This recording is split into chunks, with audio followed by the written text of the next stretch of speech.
at the end, or so we don't interrupt, or should I take some breaks from time to time and ask everyone if they have questions? Yeah, I think we should make the session more interactive. We have class participation also, and if people ask questions, then we can take up these questions. So yeah, let's make it like more interactive. Let me share my screen, Ada. I'll introduce you, and then we can start with the actual content, right? Okay, perfect. Thank you. Let me share my screen. Can you guys see my screen? Okay. I think yes. It's tired. Okay. All right. Okay.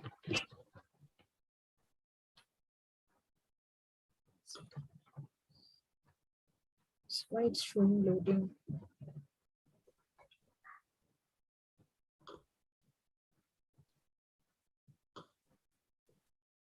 Can you guys see my screen? I think some issues. 1 second.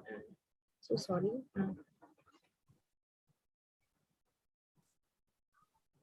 Yes.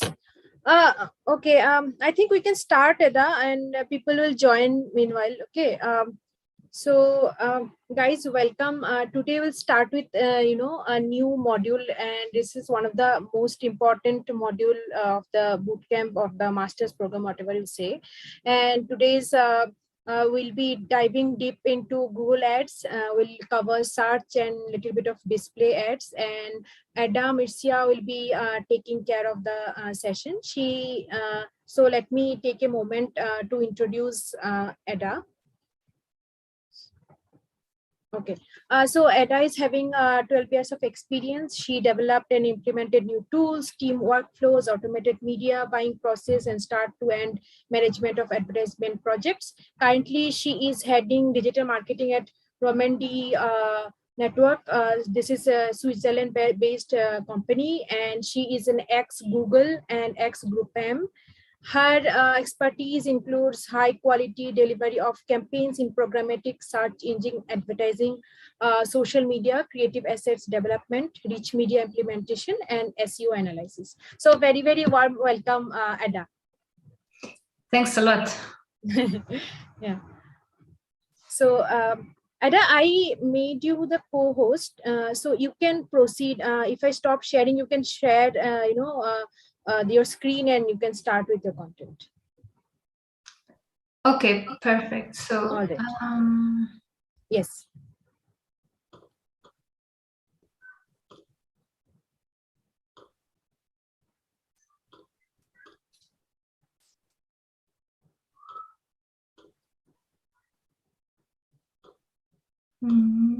I have some difficulties with an error. Is it possible for you to share the slides, and then I will tell you when to change the slide? Sure. No worries on that. Yes, I can. I think it's just faster because it asks me to open my preference settings. All right. Yes. Okay, amazing. So hi, everyone. Welcome to the class. Because there's a lot of content, I thought about splitting it. So we will, first of all, look at search engine marketing and Google search ads. So if you want to pass to the next slide, then we can see. So this is what we're going to cover today, these two topics.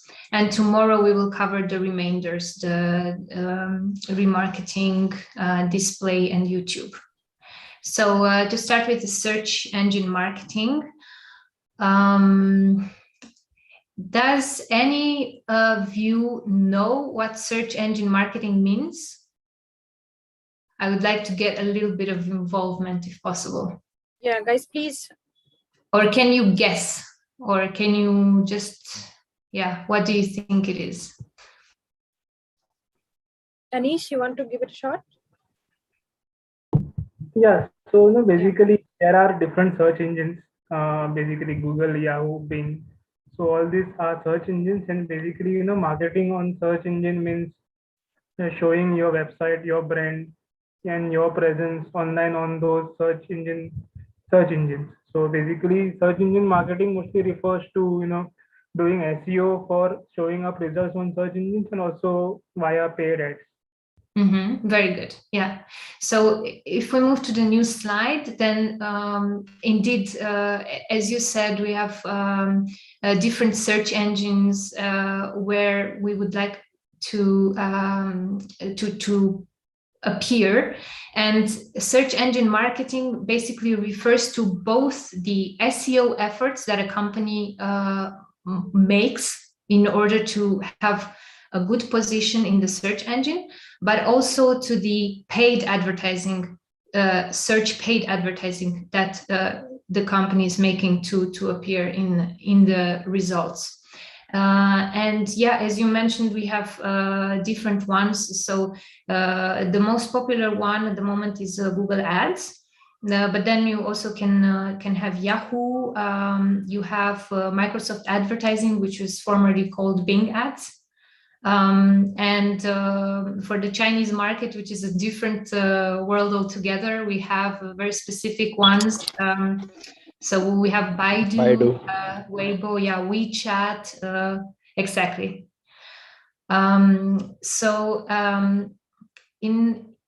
In the today's session, we will focus on Google Ads because this is the biggest one. But it's important to understand that yes, you can have different activities which would help. If you're investing, if I may say so, if you are investing a lot in your SEO with Google, I think you could also expect a good position in Yahoo or Microsoft. Yeah, so what is important is to also familiarize yourself with the terms. So SERP, search engine result page. This is all digital marketing. There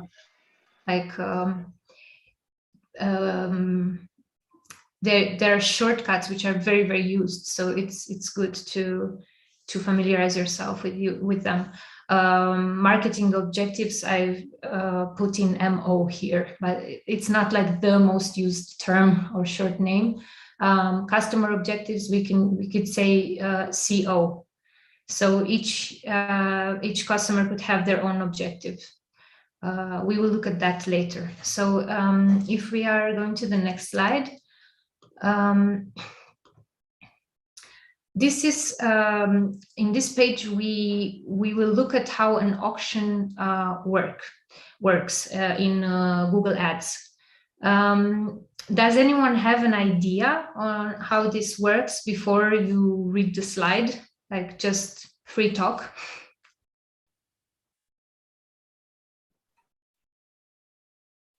Anyone, guys?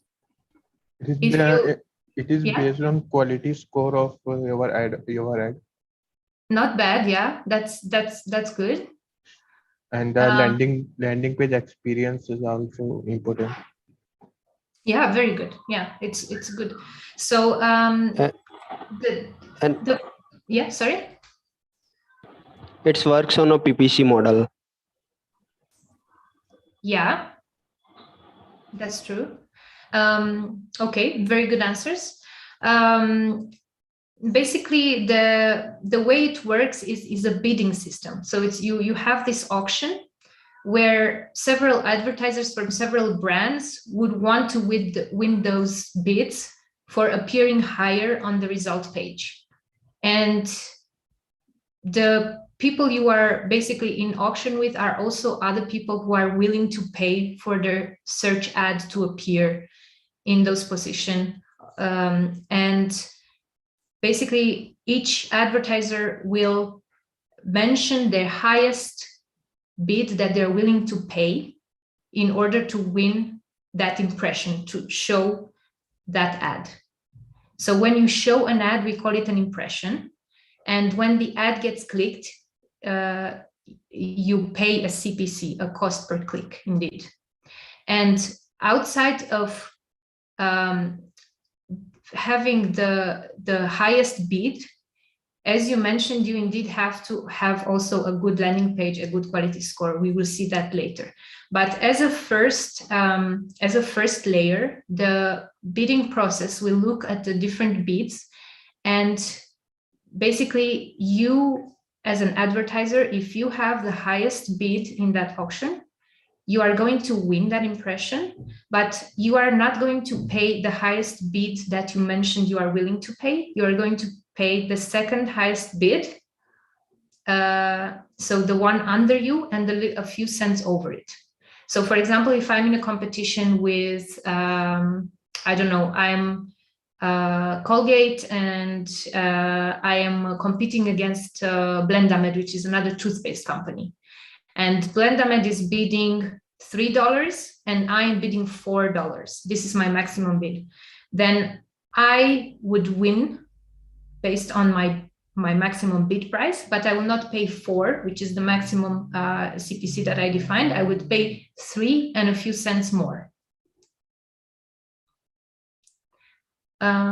So yes, if we look at the next page, we are going to see more in detail other aspects which affect the way we appear and the position in which we appear and how our ads can appear. So one is the ad auction that we discussed. So you need to have a good and high bid for participating in the auction. But the second one is also your ad rank. And actually, if your ad rank is very high, you may end up winning the impression easier, maybe even cheaper in the long run, because the ad rank is comprised of, yes, your bid, but then your landing page quality, as you mentioned earlier. The ad and the quality have to be, the page quality and the ad, they have to be linked and related. So it's a good practice if you are creating an ad for a specific page that you use similar keywords and you explain the offer that you also have on the landing page. So if the two are matching, the user experience is also higher, and Google will consider it highly relevant to your page, and then you will have a better quality score. The ad rank thresholds, so the competitiveness of an auction. I explain here that if like you have two ads competing for the same position and you have similar ad ranks, each will have a similar opportunity to win the position. But if the gap in the ad rank between the two advertisers ads grows, the higher ranking ad will be more likely to win and benefit the better position as well. The context of the person's search. So here it's very interesting, and maybe 10-12 years ago this wasn't happening. It wasn't necessarily included in the Google algorithm, but now the history of the user search also influences what Google will be more likely to show to a user. So I just give an example. Let's say we have one user which looks for luxury cars all the time because he's very passionate about luxury cars, and another one who has a family, and based on his search, he's more likely to search for a family vehicle, for example. The ad which is promoting the family vehicle for the person whose search queries match that car type is more likely to see that ad. So this is how the context of that individual user can help gain that impression. And the expected impact from your ad extensions and from your ad formats. And this is based on historical data. So Google will look on how it performed before, the user behavior, it estimates, for example, when you have ad extensions, if those ad extensions are highly liked to highly clickable, there is a probability that they will be clickable from that user. And we are going to touch on the ad extensions, what they are and how we can best make use of them, because the ad extensions actually can help increase our visibility, and they can help also improve the user experience. they could enable a user to navigate quicker to the relevant page of an advertisement. So if we move at the next slide. Ada, Shabir is having one question. He asked, does point 5 point towards user relevance? So you said the context of the person search.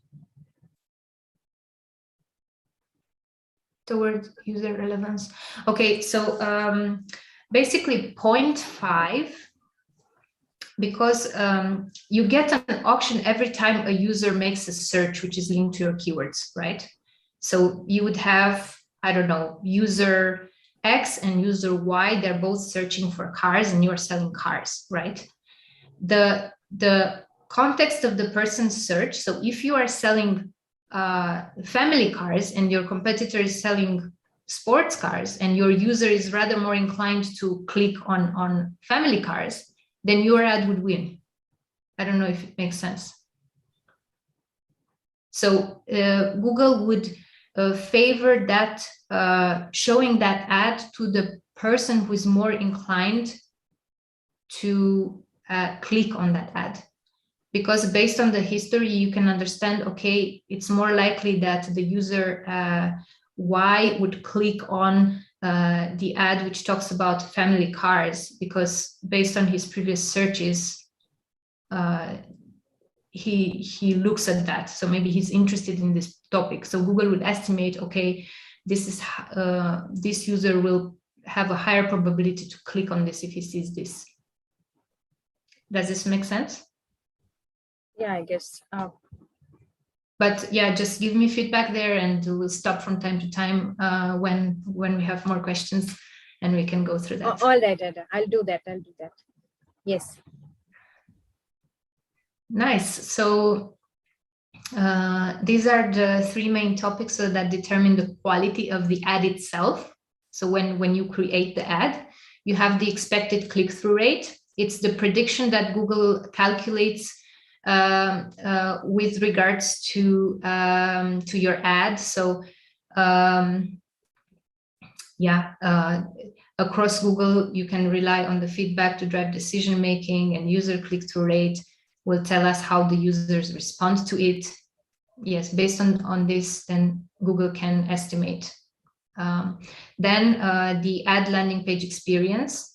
So the closer your ad is to the page where your ad is sending the user to, ultimately, the higher the better the landing page experience. You need to have consistency across what you present in your offer and what you present when the user clicks your offer. It has to talk about the same thing. It has to be the same deal. You cannot have a discrepancy there, because then the page experience is considered bad. You would be frustrated as well, right? If you would click on an ad that says something and then you end up in a page that talks about something else or doesn't deliver on the promise with regards to the special discount that they say they would offer in the ad itself. And ad relevance. So this measures how well the ad matches to what the user is searching for. And it makes sure that the ad that it's being shown to that user is highly relevant for him.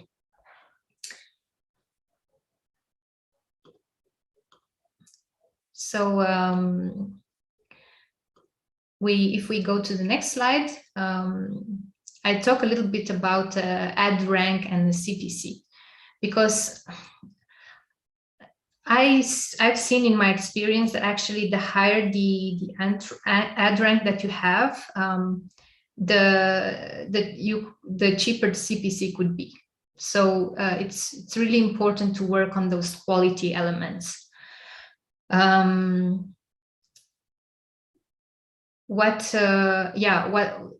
is a side note as well that, for example, if your ad is the only one that's eligible to show because no one of the competitors meets the ad rank threshold in that location, you would pay what is called a reserve price, which is a threshold that is rounded up to the minimum billable unit in that country. For example, to the next cents or pennies. So it means that depending on your ad quality and ad rank threshold, your ad could be expensive, even if your ads don't show immediately, if there are no other ads that show immediately below. So if you don't have competitors that meet those thresholds. Yeah, in the next, if we look at the next slide, so we're going to move deeper into the Google search ads. Okay, so here it's important to understand the overall digital marketing funnel.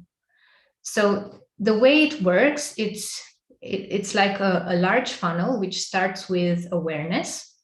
Here, as an advertiser, you should consider making your brand known. Let's say you are a new company, or you didn't establish in the market, and you offer maybe a very interesting product or service. But if nobody knows about it, you have to start communicating somewhere, because nobody will start searching for a product that they don't know it exists, right? So you would communicate first to the wide audience, then you will narrow down and understand which users are actually considering your product and service. Lower down the funnel decreases because not all the population is interested in that product and services. Further than consideration, you will have maybe leads and then conversions, so sales. You ultimately want to obtain sales. But again, you to concentrate the sales, then you also have to have the vision of the entire funnel. Google search is preferable for the lower part of the funnel, which means boosting traffic, so consideration, attracting those people who are most likely to click on your ad because it's of interest to them, generating leads, so people who are maybe already eager to subscribe to your freemium, or to install your application that you created, or to subscribe for a free trial, for example. So this would be a lead. And then ultimately drive sales, like hard conversions. So if we move forward, we can look at in how to set up a campaign. Google is very good in the platform, so the platform changed and evolved over time, and I think now it's even better, because the way they did it, it shows you which type of campaign you can choose in relation to the goal that you want to achieve ultimately. So when you create a new campaign, you would have in the next slide the options where you can choose your goal of the campaign. And not all goals work with all types of campaigns, but the platform will guide you to finding the right type of campaign. With sales, leads, website traffic, you can use search campaigns. So if you click on the next slide, then you will see when you click on sales, you will have all the types of campaigns that you can create to boost your sales. So it's search, which is the number one. And then you have also display, shopping, video, and smart campaigns. So for this exercise, so we look into the search part, because this is the base. Has anyone already set up a search campaign before? Can you just like maybe type yes or something? Yeah, guys. Yes, ma'am. Okay. What would you say it's a challenge when you set up a search campaign? Keyword analysis, ma'am. Okay, very nice. So And, we will. Okay. Yes. And difficulty to choose how we choose the negative keywords for the campaign. Yeah, that is a good one indeed. In the following slides, I did provide some ideas on how we can better tackle the keyword part. And yeah, we can also talk about negative keywords because they are important. Negative keywords are there to help you not waste money on the terms that aren't directly relevant to your brand. You don't want to pay for those keywords, which, yeah, they go in a different direction as to what your brand is selling. Okay, so for those of you who didn't set up a campaign, you will have the chance to set it up as part of the training. So it will be good. I think Rumpi, you can.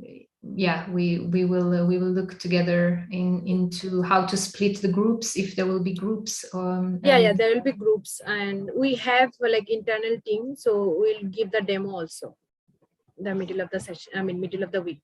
So yeah. Yeah, perfect. Okay. So if we go to the next slide,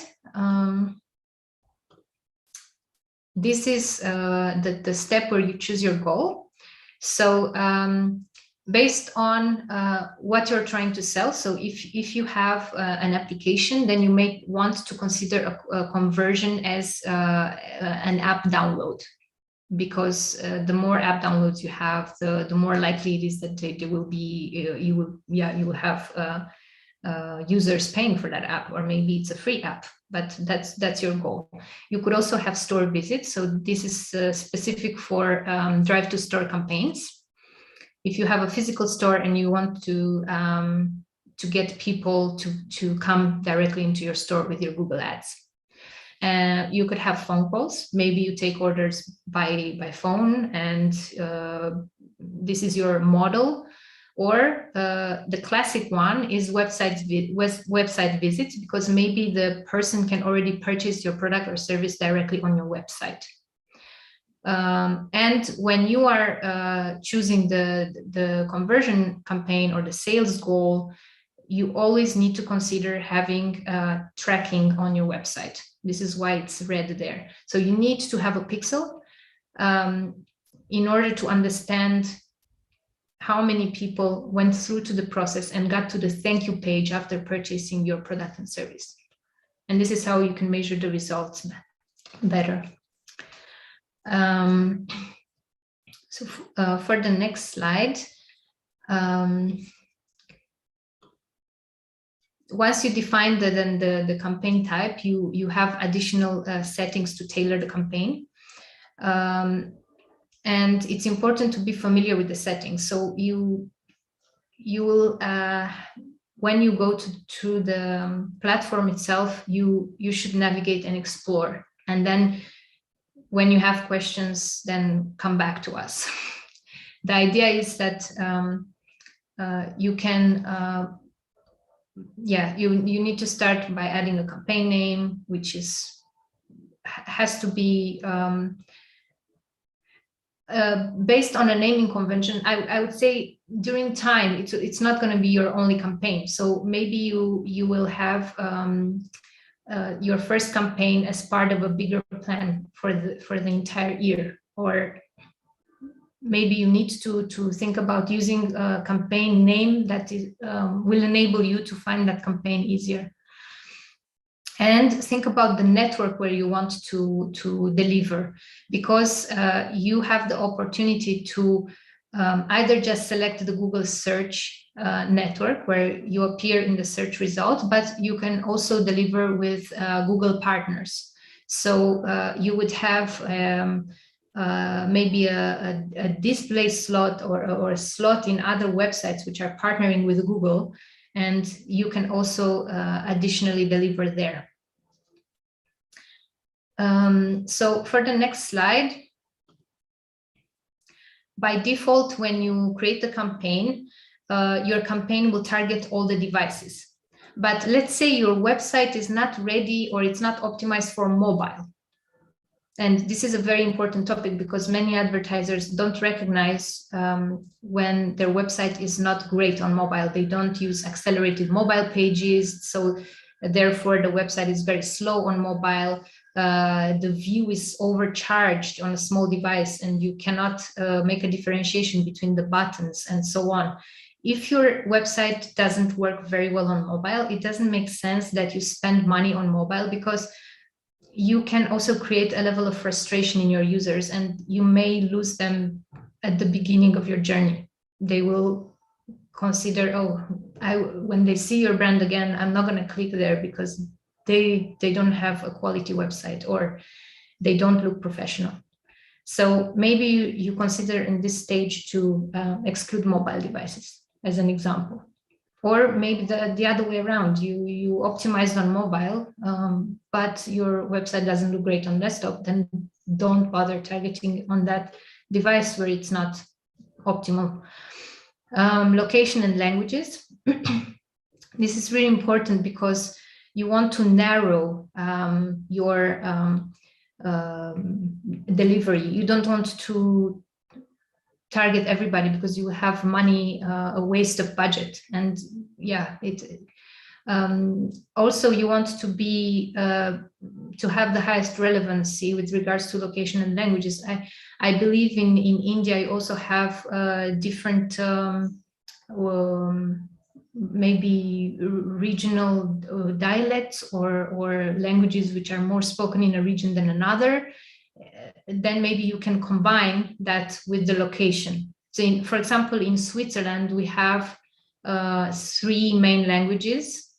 So if I do a campaign, I would mainly target French-speaking people in the French part of Switzerland and German-speaking people in the German part of Switzerland, and so on. So it's important to understand this part so you don't have a wasted budget. So bidding and the budget, the limit that you want to pay for the desired action. So for example, for the CPC at the beginning, and once you have enough information, you can also consider setting a CPA goal. We can look at that later. And then ad extensions, we're mentioning them again. So this would help your ad expand with more information about the services that you provide, the location in which your brand is, maybe the prices. So in this, if you want to showcase your services, then you could use site extensions, for example, and send the people to the product page or to the different products or service groups that you have. And it makes the user experience better because they can directly click on what they're interested to see.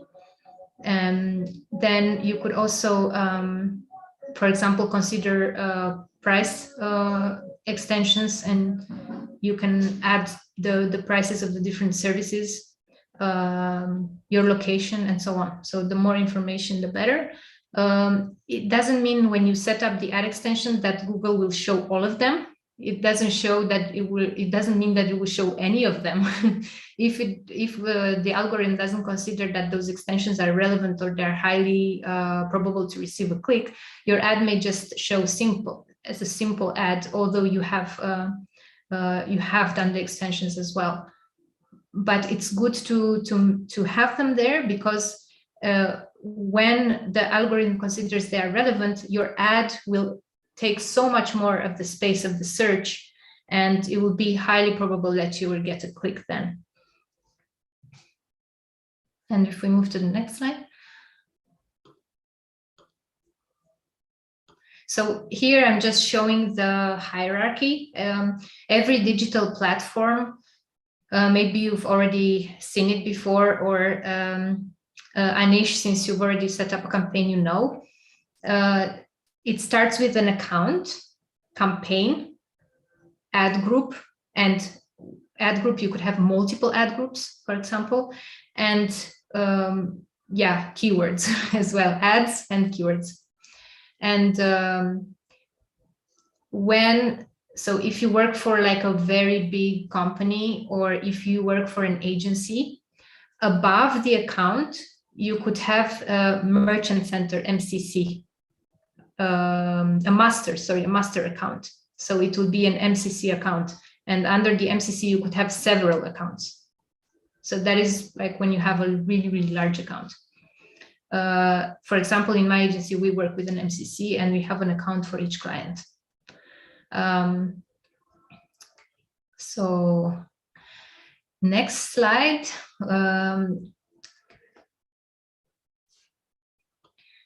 Here, okay, it's a little bit technical, but I think it's important to understand this part. So it is Google Ads. It's dynamic and it's complex, and you need to have relevancy and high quality to match a user query, and your position is directly influenced by that. So it's important to ask certain questions before you set up the campaign, either if you work with a client or if you work even with your own brand internally. Maybe your company wants to start doing advertising, and you need to talk to them and yeah, understand the objectives, understand is there a positive direction in which you're going, meaning are your CPCs decreasing? If they're increasing, why they're increasing? Were there history changes? So you need to basically control those changes, those experiments, and try to follow. And when you test, see what works and what didn't work, and be very organized in the way you lead the campaigns. Because this will help you avoid wasted budgets. This will help you understand how you can optimize long-term and how you can achieve the best results. You have, if you have questions at this point, then yeah, please, we can take a little break to answer them. Yeah, guys, if you have questions, you can ask. Let me check. Ada, we are live in YouTube also. So let's check some questions from there also. Okay. Yashika is asking, how can ad rank be improved? How can ad rank be improved? Oh, how can ad rank be improved? Yeah. So we can already go to the slide number 8. In ad rank basically is linked to your page quality. So you need to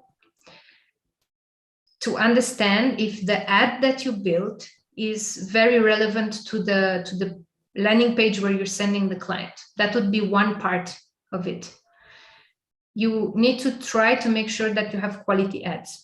And what you can also do here is maybe try different versions of your ads. So don't just create one ad. You should create at least 3, 4 ads, have them work in rotation, and then see which one has the better results.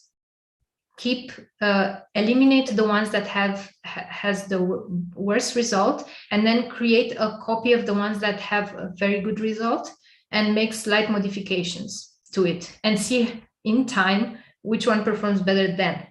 So this way you ensure that the ad obtains the best results.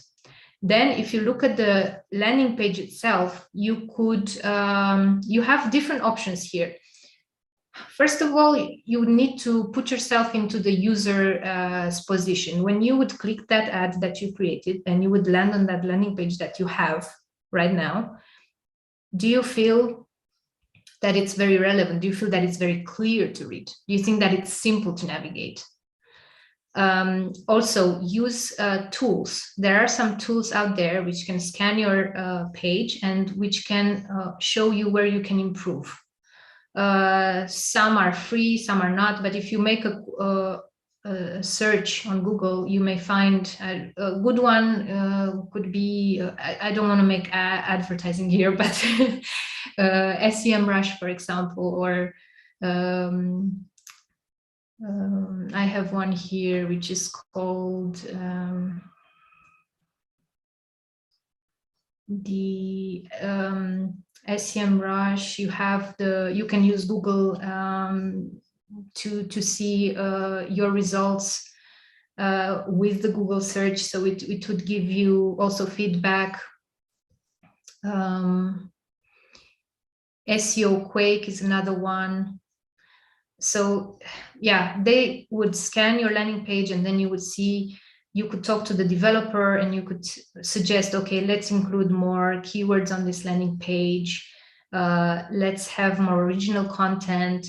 Let's add out descriptions of the photos that we use on the page. It's also good to have a good SEO here for the ad rank.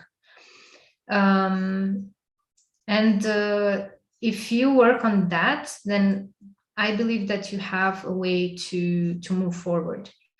And you will see when you have this test between the different ads, and you let the ones that perform better run and eliminate those that don't have a very good performance. This will ensure that over time you will improve your campaign results. Sorry, I hope that it's clear. I guess. If not, shout out. Yeah, I keep my eye on those comments in YouTube. Okay, thank Yeah. you. So I believe that in the following slide, we have a little exercise, right? Yeah, 1 second. Yeah, we were there. Let me present the screen.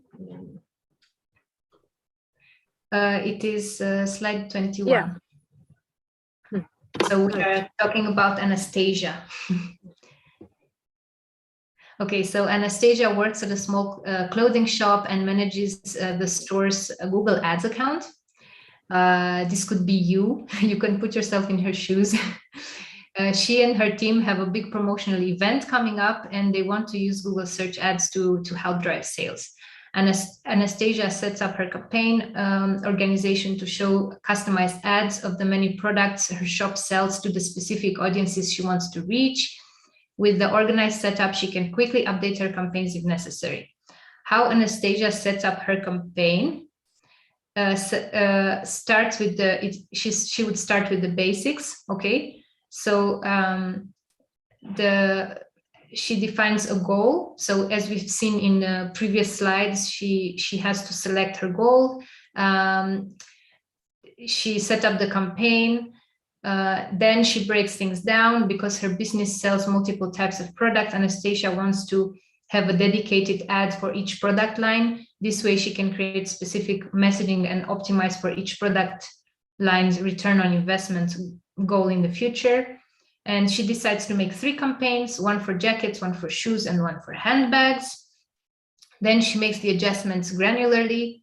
With this level of granularity, Anastasia is able to assign keywords and bids unique to each ad group. She can decide where and when ads specific to this type of products should appear, and she can adjust both the messaging and the bids when the competition, sales, or the seasons are changing.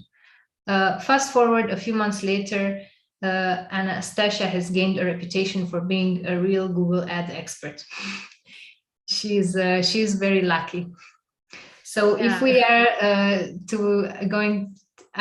if we are going to make a small exercise, maybe, who would like to volunteer for a small exercise?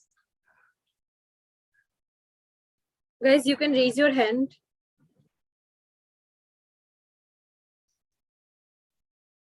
Rumpi, if nobody's offering you, you are in the spotlight. Anish is here. Yes. Okay, so we have Anish. Yes. Yeah. Yes. Okay, nice. Anish, if, for example, you are working for a chocolate brand that produces chocolate bars, and luxury chocolate pralines, how would you set up your campaign, given that your boss tells you he wants to increase sales? and he wants you to bring his business to the next level. Yeah, so basically with regards to the different products that we are selling, I would create separate campaigns for the different products.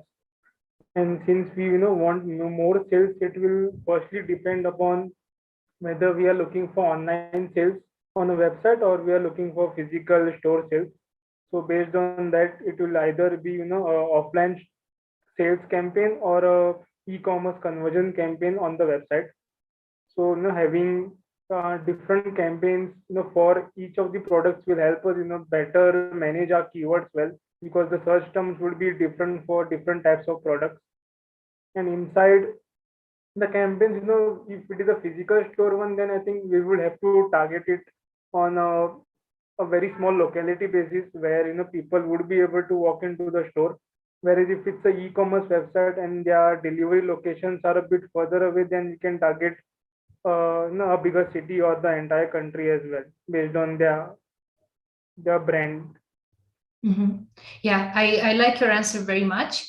Do you think it's important that we recognize that the business has two types of products, and how would you separate that in the targeting? So on one side you sell chocolate bars, and on the other side you sell these luxury pralines.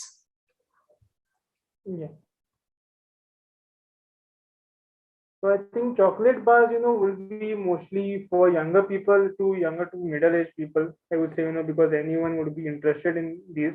But maybe for the luxury, products, it will targeting be slightly, more older people. It will be for a specific audience, who are looking for those things. So, chocolate can be for general, users. Anyone and everyone could be interested. But luxury would be, someone maybe a bit older, maybe who can afford, who particularly like those products as well. Yeah, exactly. So here it's the audience target. I see that also Shabir mentioned that you should have another audience for this. Indeed, you should use the audience targeting here to differentiate the audience, because that's why also Anastasia in these exercises, she separates her products. She wants to target jackets for people who are interested in jackets, shoes for people who are interested in shoes. Here, if we have a product which addresses to maybe younger people or sports people, which are and chocolate bars, and another which is more luxurious, then maybe you need to target that niche audience in the audience in this case. Yeah, exactly. Okay, very nice. So what do you think if we take a 5 minutes break, everyone? Yes, definitely. I think it's a good idea. Yep, we can take.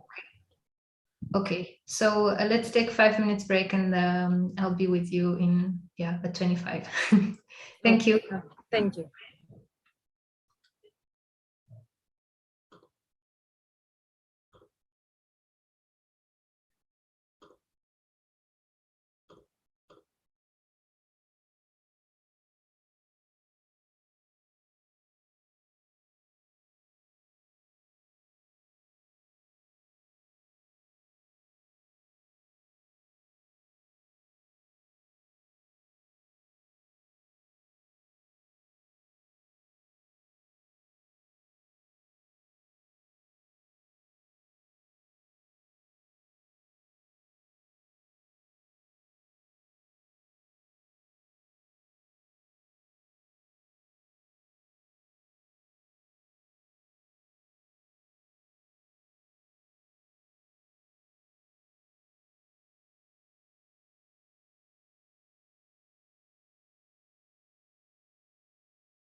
Hi, is everyone there?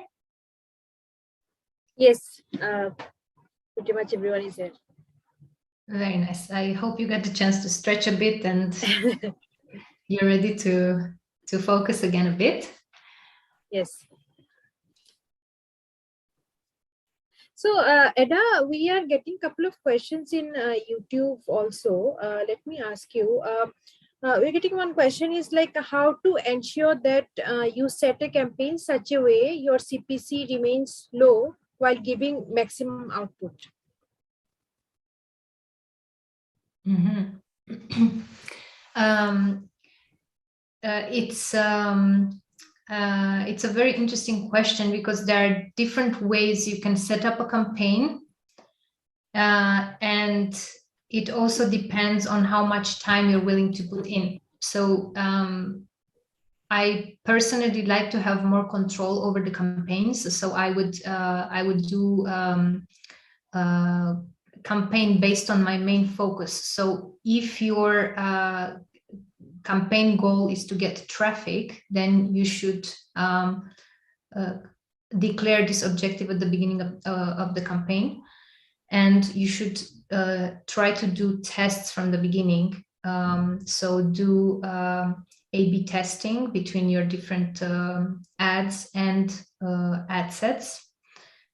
Try to set up all of the possible extensions and so on. This is like the version of, let's say, more work.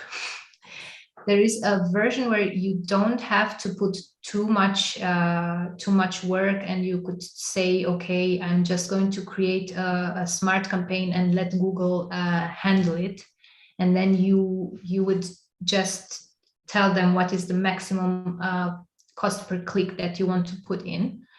With the smart campaign, yeah, it's the easy way, but it's not the, let's say, the way that you have most control of your ads.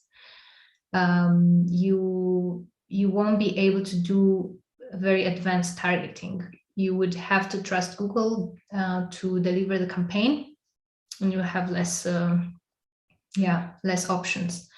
And another way we're actually going to look in the second part now of the presentation. You can set up an ad dynamic ad group, and with a dynamic ad, and this would enable Google to make the ads based on your landing pages content. So you would have dynamically populated titles made automatically for you. Again, you have a bit less control, and then we will see together now, you probably, if you have like a very complex website, you will need to define rules of which pages you want to include in such a type of campaign, and in which pages you maybe want to exclude. Such as, I don't know, if you have a blog, maybe you don't want to advertise for the blog page. This is an example. Yeah, so here we are, in the next slide, we are looking at the keywords. I know that we discussed this earlier, so we have 3 types at the moment. We used to also have a broad match modifier, which used to be quite popular. If you would look into the Google Ads gurus, they were all recommending using broad match modifier keywords. And the way to use that was with, for example, having a composed word, like in this example, loan mowing services near me, and then using plus before each word. So you could have a combination of those words. It was considered similar to the phrase match, a little bit less strict than the exact match. So right now we have these 3 types: broad match, which means that it's a very you would let a very loose association with that word.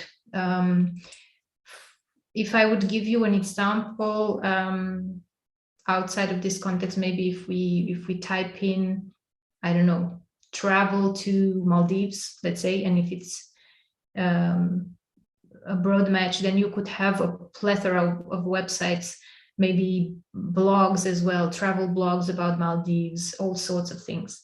So if you want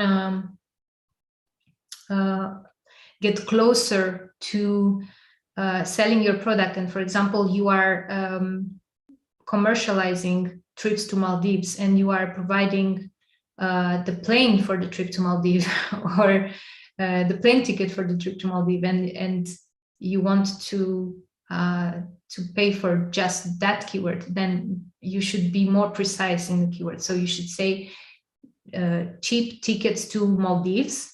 And if you want to have even a closer match, then you would put it in a phrase match, meaning that if the person types in a different context or synonyms of that same thing, then he would also get the result in the result, your ad. And if you want to have an exact match, then this is really, really strict. So the person has to exactly type that keyword in. For example, cheap tickets to Maldives, and it has to be typed exactly that way. So if you want to respond to the context, I guess it's better to use phrase match because it's not too broad, but it's also not too precise. The person can use synonyms, the person can maybe invert two words, and then still your ad would appear. So in the next slide, I created a little note here because I don't know if any of you used the broad match modifier before, if you had campaigns before. So I created this example. But from February 2021, Google started to migrate all the broad match modifier words to phrase match. So I put here some possibilities from July 2021 when you still have broad match modifier keywords in your account, what would happen. So they would still continue to serve, but they would behave as a phrase match keyword, and you may observe a decrease in traffic. So best practice would be to change them yourself, to revise those. So not let them run there. So you have a better control. And in the next slide, this is the type of ad group that I was talking about earlier.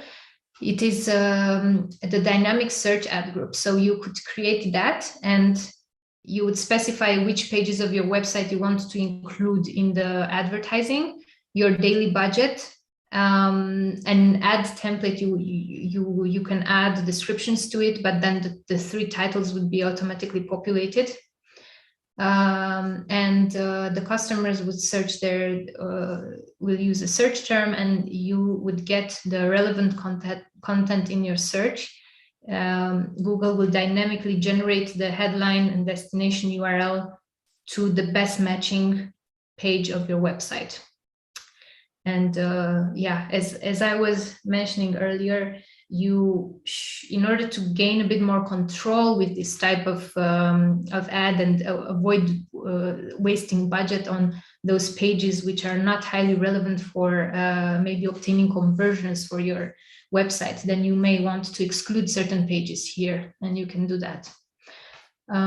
So in the next slide, we talk about exactly the ways you can set up this dynamic search ad group, and which is a more, let's say, a less sophisticated way to do it and a little bit more complex way to do it. So the less sophisticated would be to give Google the possibility to include all of the landing pages of your website and let Google match those pages and generate those titles automatically for you. And a second layer, you could also include in the campaign some categories, some context for your business. So yeah, you could have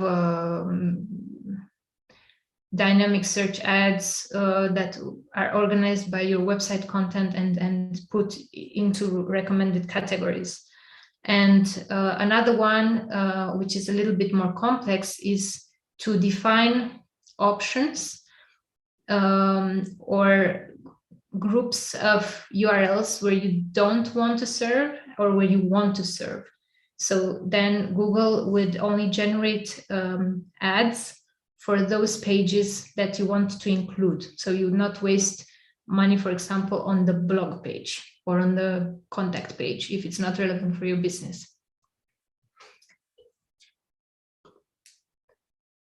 If we move to the next slide, then yeah, we have a few notes about the responsive search ads. So as compared to the previous model, which is the dynamic search ad,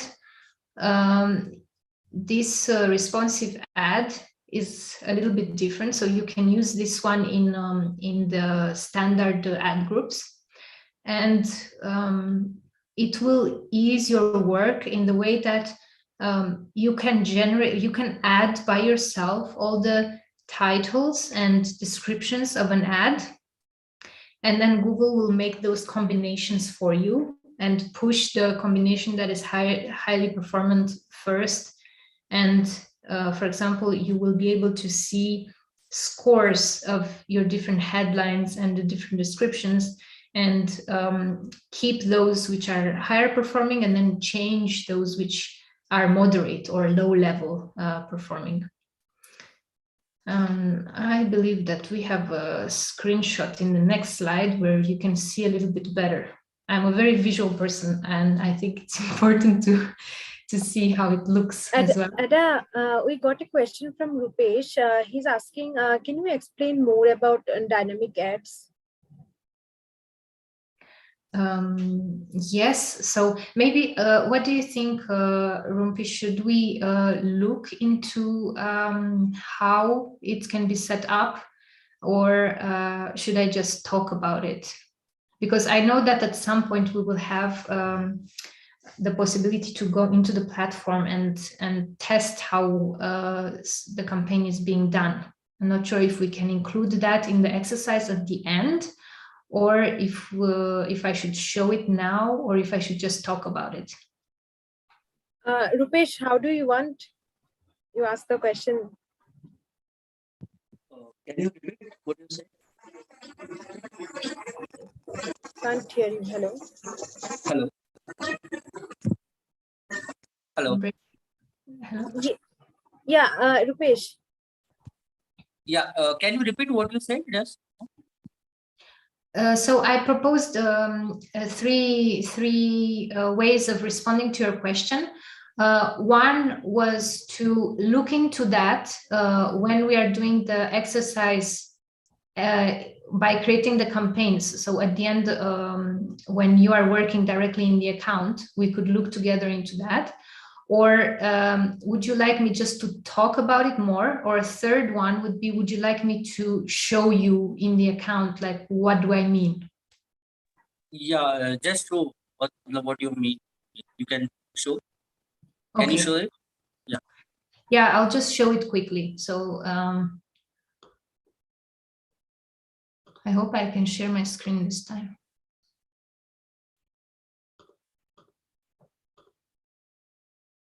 Yeah, I have a security. Maybe I can guide Rumpi to do it. Is that okay? Okay. Yes. Actually, Rupesh, in midweek, we'll be having those tool demos, right? So we can walk you through it. Okay. So Okay. Ada, I think normal explanation is better for now. For now. Okay. So just for the purpose of explaining more, so when you're in your campaign, you already have a campaign created, right? You are going to have to create an ad group, and when you select the ad group type, you would select dynamic. You have two options, standard and dynamic. And then when you select the dynamic ad group, you will have the opportunity to create also a dynamic ad. During the setup, you have the options, as in the slide that I showed before, to have the different levels of control for your dynamic ad group. So you could put context behind in the targeting. You could put in your entire website. So you would select all pages to be included in the campaign and advertised for. Or you can create rules based on your page URLs, for example. Let's say you have different, I don't know, you have a product page, right? And you want to sell your products, but you also have a blog page and a contact page, and you don't want to focus on spending money on the blog page, but you want to create ads with regards to just your products that you sell, right? So then you would create a rule, you would group, you can say, for example, I want to include in this campaign all the URLs which contain product name / So if you do, I don't know, shoes, you want to include sneakers, boots, and you include those URLs. Then what would happen is Google would include those URLs, and based on the content that you created on those pages, the boot page, the shoe page, etc., he will create titles, and you would include in the dynamic ad descriptions. So for example, best prices for your shoes, avail the special promotion we have this winter, just an example. And what will happen? Let's say, for example, a user will search for, I don't know, ankle boots, right?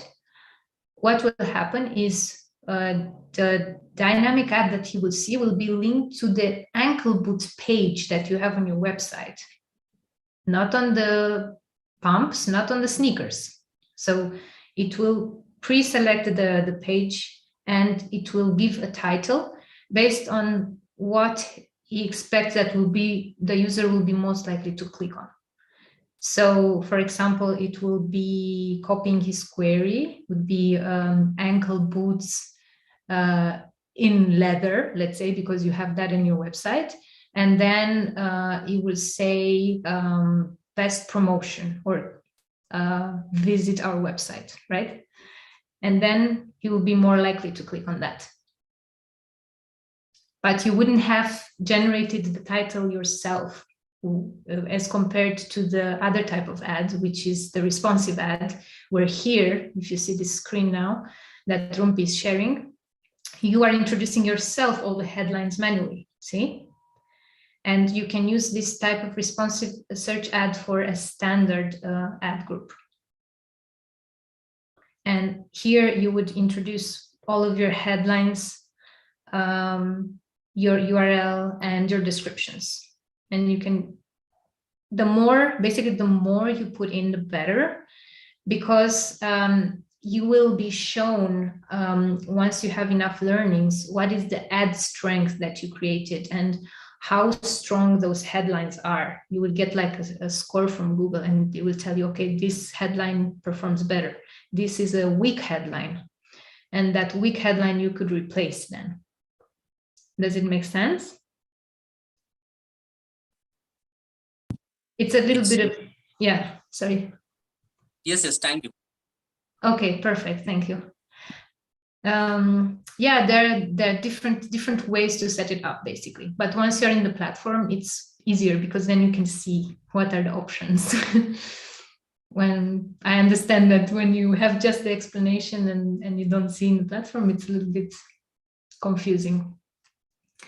So here is the screen grab for the responsive ad, and here we have a little exercise.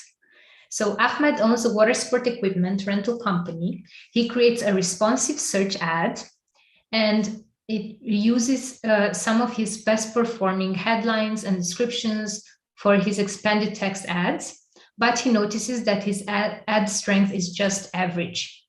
Which 2 steps he can take to improve his ad strength? One, add more relevant keywords to the headlines and descriptions, add more responsive search ads, write more similar headlines, add more unique headlines. So I would like you to maybe write in the chat the response so that you don't influence each other, and you can select multiple answers.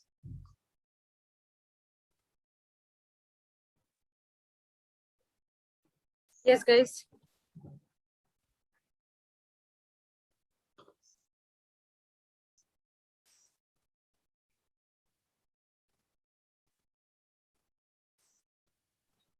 Ada, are you able to check the chats? Yes, I can yes. see. So Yes, we yes. have we have one answer saying add more unique headlines. We have the option 1 and 3, the option 1 and 4. Very nice. Okay. So let's okay, give it two more seconds, and if we don't have other answers. Okay, very nice. Yeah. Okay, very good. So the answer here is both to add more relevant keywords to the headlines and descriptions, and to add more headlines. So it's good to have more versions from which you can eliminate later when they're not good. But if you start with too few, then your ad strength won't be great. But if you give more versions, then Google will work with the data that you input to create the combinations that perform the best. So when the algorithm observes, okay, title 1, title 4, title 6, and 7 are performing better, when title 1 plus title 4 appears, it has even a better performance, then he would push those versions. But if he doesn't have enough possible combinations to work with, it's not, yeah, you need to feed it more information. You need to help the system help you. The next slide, we're looking on how you can customize the ads for relevancy. So we talked earlier about having a location extension. You could have, you should put keywords. So when you create a relevant copy of a search ad, it's critical to connect to your audience and motivate them to take the action and achieve that objectives. So if you add a location insertion, you can personalize the headline, and you can tell your help your audience to locate you and have a better engagement and action from their side. And with the keywords, you can dynamically update the ad text with the keyword that triggers your ads to show. You can just add the snippet of code to your text ad. So we have an example. I don't know if you can see, if it's added with brackets, which means it's dynamically inserted in the description. Also, it's also best practice to look at the search keywords and see which ones are performing better. You can also look per ad group and improve them, and make sure, for example, you don't have duplications between the different ad groups. You want to have the keywords separated per ad group and per topic, so that you respond in the right way with the right ad. In the next slide, we're looking a little bit of bid strategies. So we have awareness-based bidding strategies and consideration-focused bidding strategies.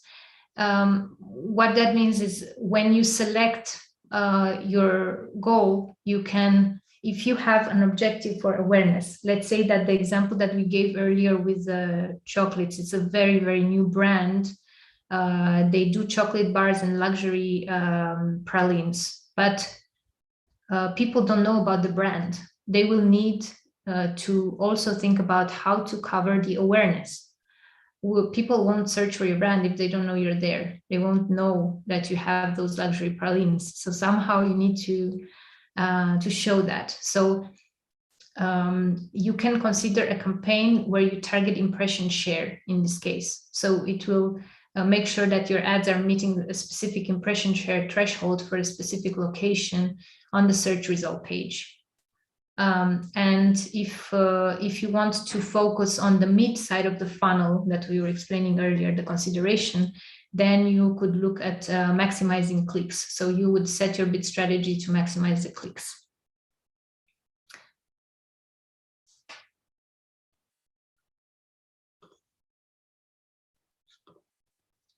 So the third one is to focus on the conversions. So you would have a bidding strategy to maximize conversions, which could be CPC, CPA, and return on ad spend. Usually I think that you shouldn't go directly with the CPA. So I would go with the CPC first. And when you get enough information, you could go on CPA using as a guide the CPA that you obtained historically until then, and try to optimize by slowly lowering that value, but not by a lot, just gradually. You'd have a target cost per acquisition. So this one would automatically set bids to help you increase the conversions, and enhance CPC. So this strategy will adjust your manual bid up and down based on the likelihood of each click to result in a conversion. So the revenue bidding strategies, so you should choose a bid strategy if you're tracking the revenue or value associated with your conversions and want to maximize it at a specific return on ad spend target. And there is an example here. If you're tracking conversion value and have campaigns that have at least 50 conversions in the past 30 days for search and at least 15 conversions in the past 30 days for display, this is when you can focus, or you can switch to this kind of bidding strategy. You need to have some historical data, and target return on ad spend would automatically set the bids for you. So you have all of these possibilities when you create the campaign. You could select the different types of bidding strategies. Moving forward, we are looking at the Performance Planner. So Performance Planner is a tool that you can find in Google. I put a screenshot here so you can see where you find it. You have to click on in the upper right corner on Tools and Settings, and then you click on Planning. So this tool would help you forecast your campaign before you make them. So it's really useful. You can explore outcomes by adjusting the campaign settings and manage the budgets across accounts and campaigns. I would suggest to try it, and once you're in the account, and if you have questions about it, you can let me know. The period you can look for learnings is up to 18 months. So yeah. Then in the next slide, you will see how it works. So the Performance Planner takes into account the billions of search queries that are updated every 24 hours, and it simulates a relevant ad auction over the past 7 to 10 days. And it includes variables such as seasonality, query growth, competitor activity, and landing page. So it will basically help you before you even set up the campaign to see what you could obtain with that campaign. And how does it look if you start entering the auctions now? After you run the simulation data, the accuracy of Performance Planner is measured by comparing forecasts with the actual eventual performance, and then the machine learning is using a fine-tune is used to fine-tune the forecast. And I did put a note here because if you don't have historical data, you cannot use this, unfortunately. So you would have to have a campaign that was active in the past while. Otherwise, you would get an error message such as the one that I showed there. It says cannot create a plan, no forecastable campaigns available. But yeah, you have then a screenshot. So this is how it would look when you use it. Then you would have an estimated conversion value. You could play with the spend. You could also select the metric you want to measure. You can put a forecast period. You can add the campaigns for which you want to forecast. I think it's useful to consider.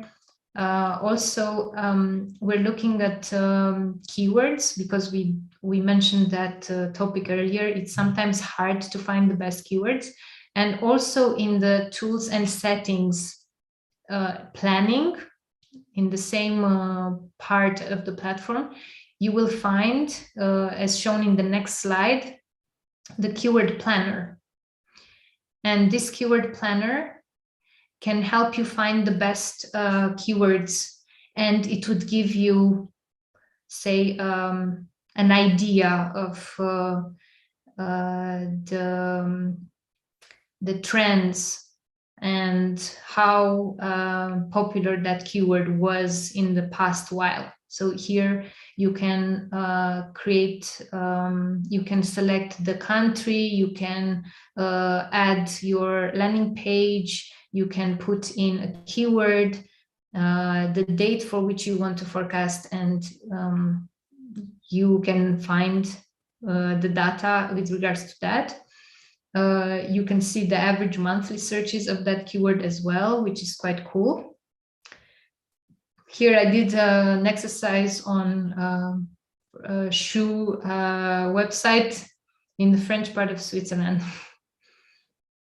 So I said leather shoes by this brand in Switzerland in the language French, and I put in the date. So you have two parts of this platform. So one would help you when you put in a keyword to discover new keywords. It will give you suggestions of what other keywords you can include in the view. And you can see in this screenshot, the section broaden your search. You have multiple keywords which you can simply click on and add to your table, and it will show you the trends and the average searches and so on. I'm talking here about the section where you can add broaden your search. Can you see that? You have leather sandals, wool shoes, cotton shoes, comfort shoes, and so on. So there are synonyms. And this is a very good tool that can help you discover keywords and also help you estimate and forecast. Okay, so in the next slide, we're looking at another way to understand what are the best keywords to use in your location. And this is Google Trends. Maybe you've heard of it before. It's stats that Google puts at your disposal to understand the past search queries of that term.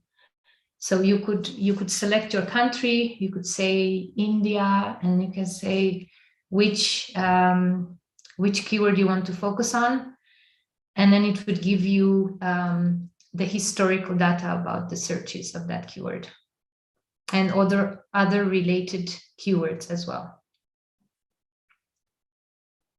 I hope this helps.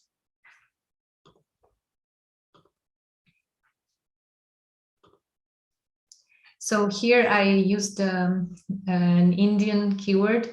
I'm very bad. I don't speak Hindi, but I tried to find the different ways in which you can spell this keyword. So it was a fun exercise. I also tried in English, and I selected for the country India.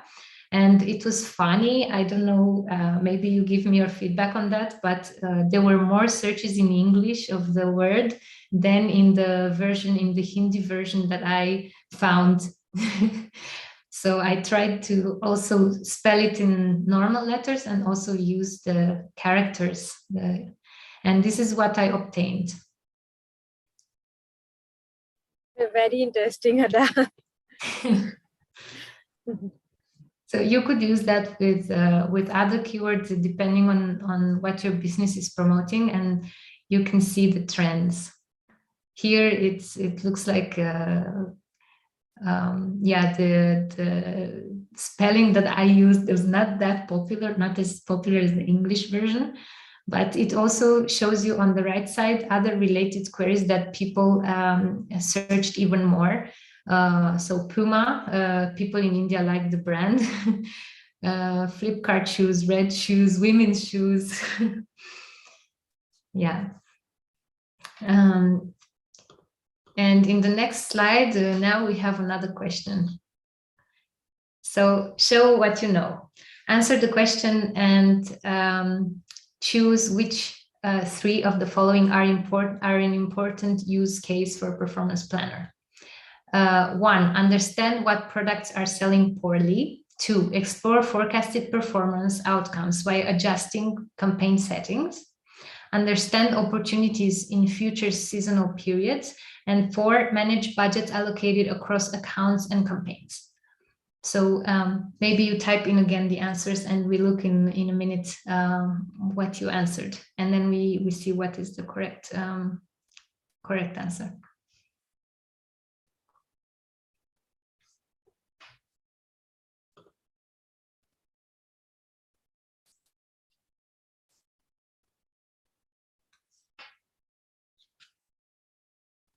Okay, I'm starting to see some answers here. Very good.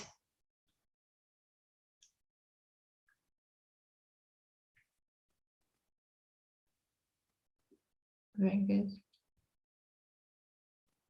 So just select those which are important use cases for the Performance Planner. There is only one which isn't. So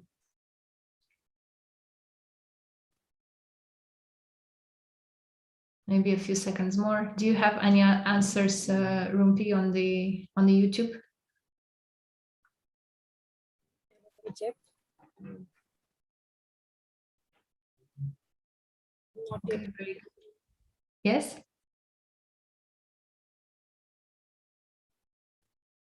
Okay, so no more new answers. The answer is all of them except for the first one. So it will help you explore forecasted performance outcomes by adjusting campaign settings. It will help you understand the opportunities in future seasonal periods and manage budgets allocated across accounts and campaigns.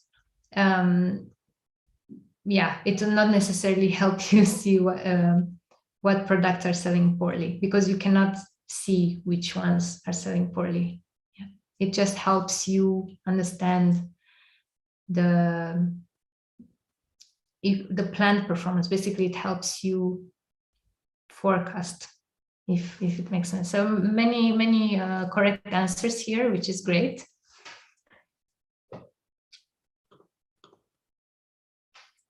So we're going into the next slide. It's a lot of text, but I'll try to make it shorter.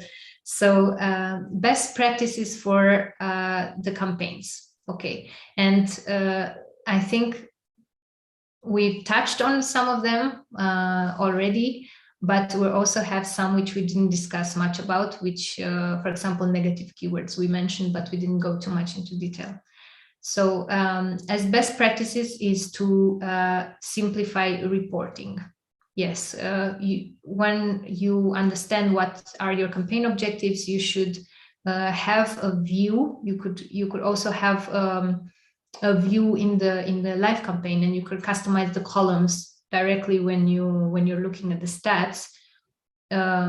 Without necessarily exporting a report every time, you can create a view which is easy for you to read. You can order the columns in the right way, so you can see what are your CPCs, what are your CTRs, what metrics you really want to improve. So those metrics you really need to have in view at ad group level, at the campaign level, when you have several campaigns running, and then you can compare them. You can see how you're situated based on your objective. So yeah, a simple reporting, and if you create already a view, then you can see that view all the time. Segment the ad groups. So it's good to have very well structured ad groups. If you have different products, if you have variations that that need to address different audiences, if you have different themes or different groups, different services or groups of services, you have to separate them in a way so that you can adjust the bids for each product, so you can make a differentiation between the product performance and or service performance, and you can optimize for the specific metrics of each. Think like your customer. I love this because I think it's so important. You have to put yourself in your customer's shoes when you are navigating your website, when you're looking at your ads, everything you do, when you're going through the process of purchasing something from your own website. And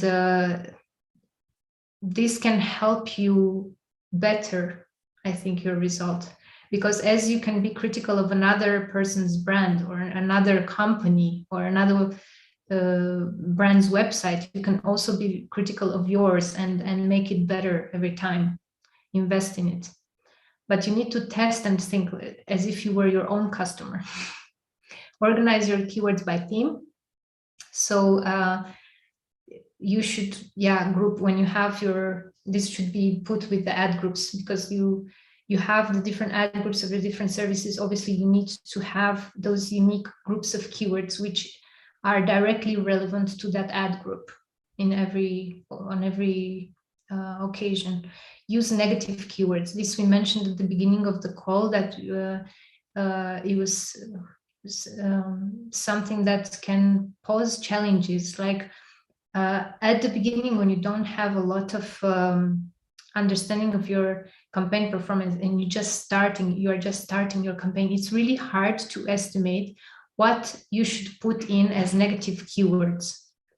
But based on the search queries that your users do, if you review them, you will discover and you can add them in the negative keyword list.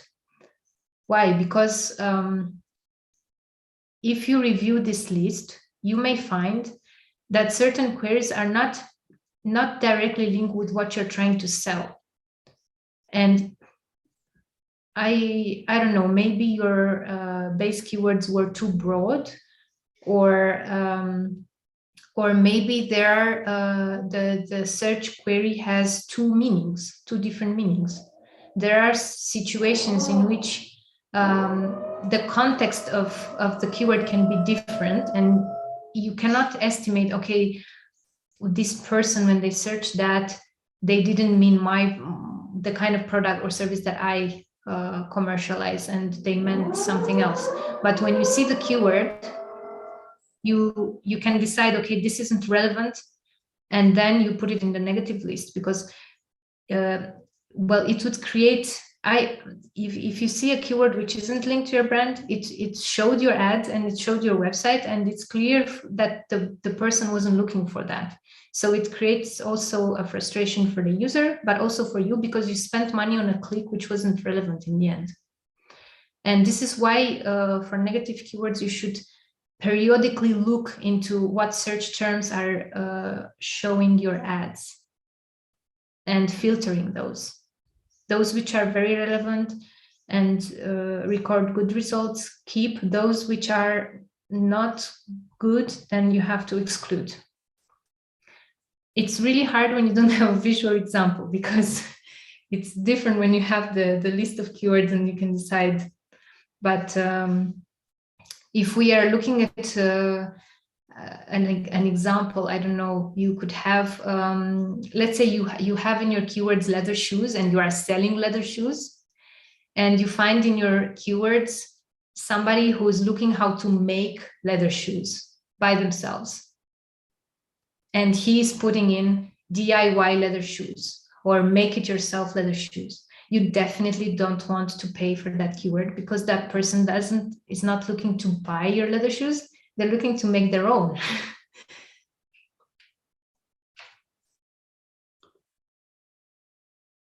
And look at the search term report for that. And I added the help center link so you can read more as well. But I hope it makes sense. In the next slide, we're looking at smart bidding options.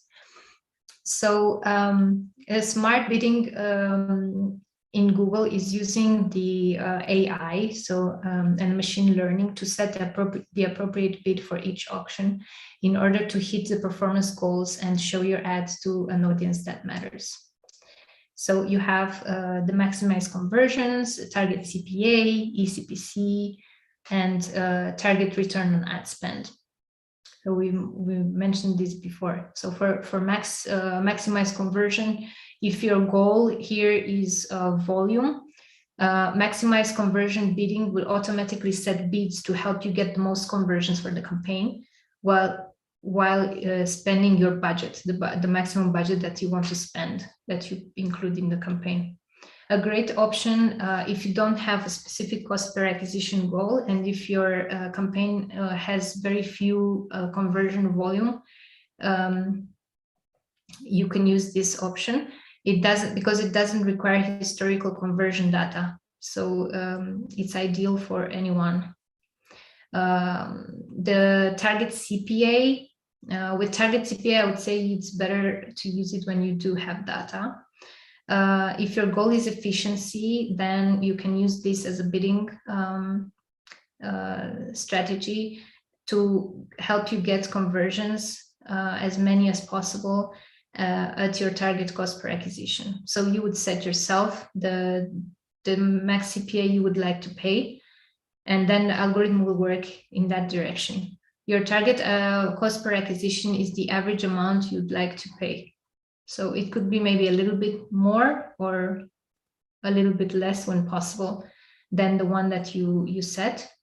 And like maximize conversion, it doesn't require a lot of data from the past. But I find that it's better when you have some data, because then you are more sure of which value to put as an average goal here. When you have zero data in the account, you may not know what to put at the beginning. And the target return on ad spend lets you bid based on a target return on ad spend. Your target return on ad spend is the average conversion value you'd like to get for each dollar that you spend on your ads. The eCPC is used for standard display campaigns. And if you want to manually control your bids, you're using third-party bidding, or you aren't using conversion tracking. So Google algorithms use your CPC bid either to increase or decrease your manual bid up to 100% based on the likelihood of a click, that a click would lead to a conversion, or based on the relevancy of traffic if conversions aren't set up. And if we look at the next slide, it's getting, so the next slide will show what steps you could take. So for example, if you have a website and you are able to track conversions, then you can use a third-party bidder So you can follow with me the arrows. Do you use a third-party bidder? Then you can, if yes, then you can use the target CPA or return on ad spend. And if no, then this is the primary goal to spend budget or achieve the return on investment. And when you go for the return on investment, so ROI, will the campaign receive more than 30 conversion events per month? If yes, then do you have a CPA or return on ad spend goal? And if yes, you can pass conversion values in addition to conversions. Then you can use the target ROAS, so a return on ad spend. Or the next question, do you value view and click through conversion? If yes, then again you can use target CPA and view based conversions. And if no, you can use target CPA, if eligible, also use pay for conversions. So I think this chart, if you follow through, then you can see what options you could get. If for maximize conversions, you would bid automatically to maximize the volume of conversions. Target return on ad spend if your goal is revenue. So it lets you bid based on a target return on ad spend. Your target return on ad spend will be the average conversion value you'd like to get for each dollar you spend. The eCPC, so for you can control manually your bids and so on. I hope it's quite clear. I know it's a little bit of a very big slide with a lot of paths to follow. Guys, if you have any questions, you can ask. Yeah, please. Okay, and we also have next slide where you have the best practices for each. So this is easier to read.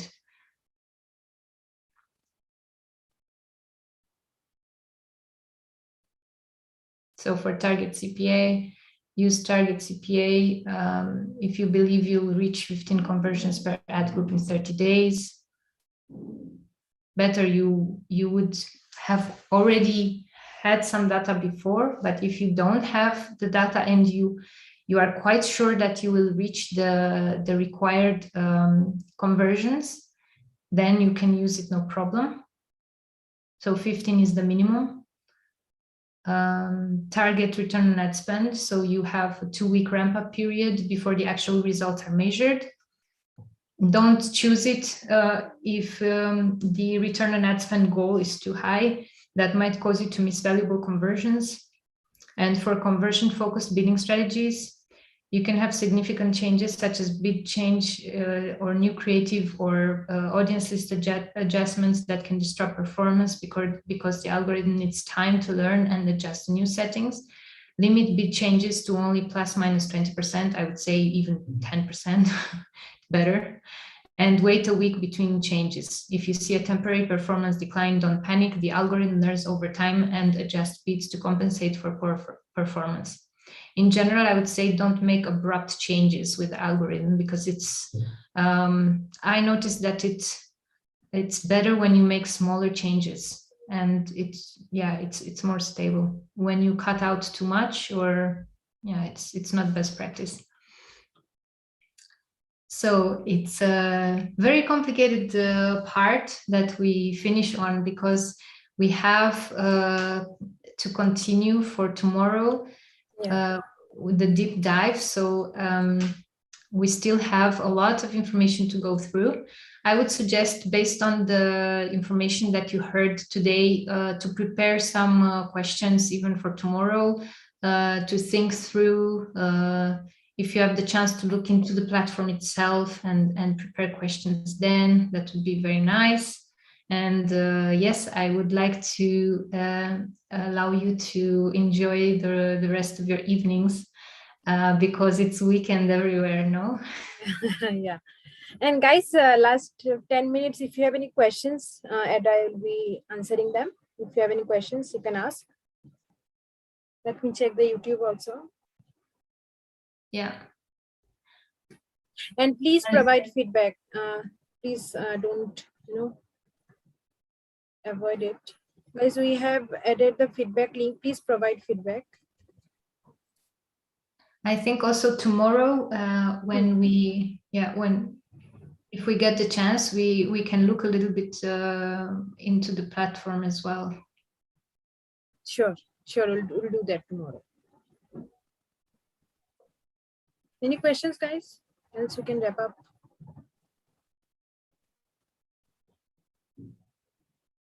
I will take it as a no. So Ada, thank you so much for the session. I also learned a lot today. And so for tomorrow, we'll be covering display ads and YouTube ads, right? Yes, exactly. Yes. And we'll talk a little bit about remarketing as well. Yeah, remarketing, of course. So guys, so tomorrow we have 2 sessions, right? First one will be, social media marketing project discussion at 10 a.m. IST. And then we have Ada's class on 4 p.m. IST on display ads and YouTube and remarketing. So yeah, I'll see you tomorrow, Ada. And thank you so much, guys. Thank you so much for the session. Thank and you please so provide much. feedback. Thanks a lot. Thanks for interactions and for the answers and the participation. And see you tomorrow. See you tomorrow. Bye Thank you all. so much. Bye.